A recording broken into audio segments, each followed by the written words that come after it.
Hello, hello, hello les femmes de grâce, j'espère que vous allez bien.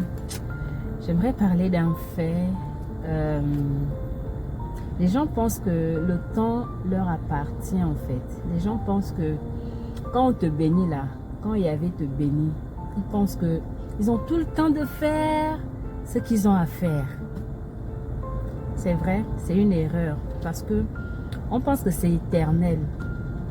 Je ne dis pas que la bénédiction n'est pas éternelle. Hein, parce que quand Yahvé te bénit là, en principe c'est éternel. Mais il y a une façon de faire, d'utiliser cette bénédiction pour qu'elle soit éternelle. Sinon après tu la perds et quand tu la perds là c'est fini, c'est fini.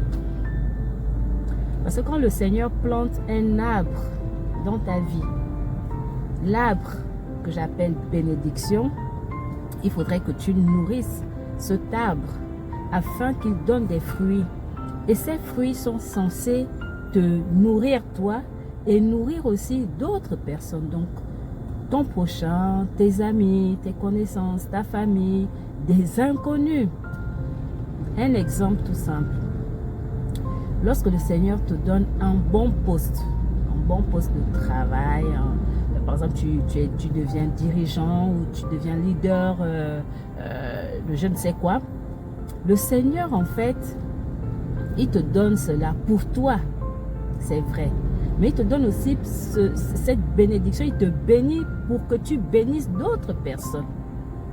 Donc, si tu ne nourris pas l'arbre, si tu ne nourris pas la bénédiction qu'il t'a donnée, afin que cette bénédiction donne des fruits pour nourrir d'autres personnes, eh bien, lorsque tu vas perdre cet arbre, lorsque cet arbre va sécher, ce sera trop tard.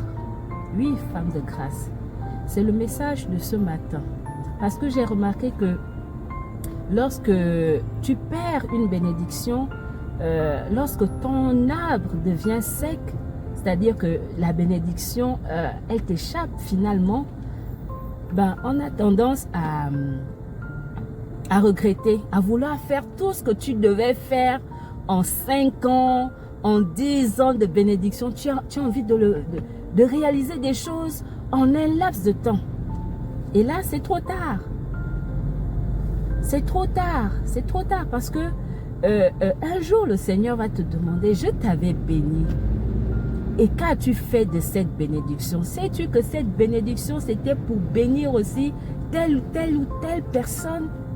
Oui, la bénédiction n'est jamais pour nous seulement. Quand le Seigneur te bénit, généralement, il te bénit pour que tu bénisses aussi d'autres personnes. Mais si tu ne le comprends pas de suite, ce sera trop tard. Alors, j'aimerais encourager une femme ce matin. J'aimerais lui dire, femme de grâce, si aujourd'hui le Seigneur te bénit, pense à nourrir ton arbre. Pense à nourrir ton arbre que j'appelle bénédiction, afin que cet arbre donne des fruits et que ces fruits bénissent non seulement toi, mais bénissent aussi d'autres personnes. Changeons, changeons, changeons. C'est le message du jour. Pavosu, pavosu.